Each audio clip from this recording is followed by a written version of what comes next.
যেটা আমরা নির্বাচন কমিশনের অফিসে আমার সৌভাগ্য হয়েছিল নওশাদ সিদ্দিকী সাহেবের সঙ্গে যাওয়ার।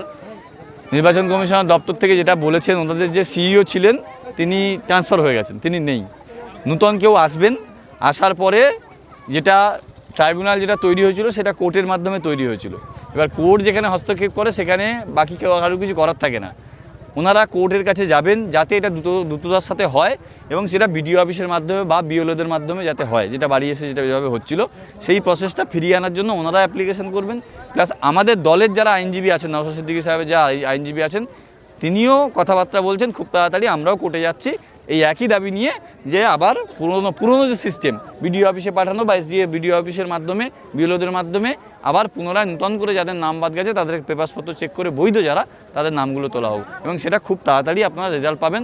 আমরা এটা প্রথম দিন কথা বলে যেটুকু বুঝেছি, আগামী দিনে যা হবে আমরা এসে বা আমরা এদের মাধ্যমে আপনাদেরকে জানিয়ে দেবো। তবে নিশ্চিন্ত থাকুন, যারা বৈধ ভোটার তাদের নাম না ওঠা পর্যন্ত আমরা চুপ করে বসে থাকবো না, কথা দিয়ে গেলাম।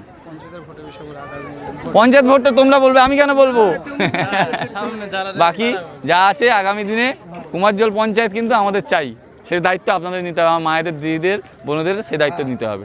ঠিক আছে, আগামী দিনে ভালো বলুন মা। আমি বলছি গত পরশুদিন আপনারা দেখেছেন কিনা জানা কি প্রচণ্ড বৃষ্টির মধ্যে কিন্তু আমরা সারা দিন আমরা ভিজেছি, সেই সারাদিন না খাওয়া অবস্থায় আমি বলতে গেলে আমার ওই দিন রাত্রেবেলা দিল্লি যাওয়ার কথা ছিল, আমি ফ্লাইট মিস করেছি সন্ধ্যাবেলা, জানেন, আবার পরে রাত 10টা সাড়ে 10টার ফ্লাইট বুক করে গেছি। তো অসুবিধা নেই, আমরা বলছি প্রত্যেকটা বৈধ ভোটারের নাম না ওঠা পর্যন্ত আমরা লড়াই করব, নিশ্চিন্ত থাকুন। আপনার এই ছেলে, আপনার এই ভাই বা আমার বস নওশাদ সিদ্দিকী সাহেব লড়াই করবেন, এটুকু নিশ্চিন্ত থাকবেন। ঠিক আছে, কিচ্ছু ভয় পাবেন না, কিচ্ছু ভয় পাবেন না, কিচ্ছু। আপনি এই দেশে জন্মেছেন, আপনি এই দেশের নাগরিক, তাহলে ভয় পাওয়ার কি আছে? ভয় পাওয়ার কি আছে? আপনি এখানকার নাগরিক, ছোট থেকে আপনি জন্ম থেকে এখানে বড় হয়েছেন, তাহলে ভয় কিসে? কাকে ভয়? কাকে ভয়? ভয় তো ওই একজনকে পাবেন, ভয় ওপরওয়ালা একজনই আছেন, ভয় আমরা তাকেই পাই। আপনি আল্লাহ বলেন, আমি ভগবান বলি, ভয় ওই একজনকেই পাই, আমি ওই ভয় ওনাকেই পাই। তাহলে ভয় কাউকে পাবেন না। তৃণমূলের এই ভয় কাটিয়ে তৃণমূল বিদায় হয়ে গেল, মানুষ উল্টে দিল, তাহলে ভয় আর ভয় পেয়ে লাভ আছে?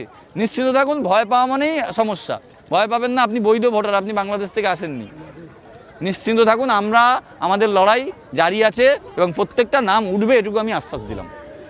ভালো থাকবেন, সুস্থ থাকবেন সবাই, আবার দেখা হবে।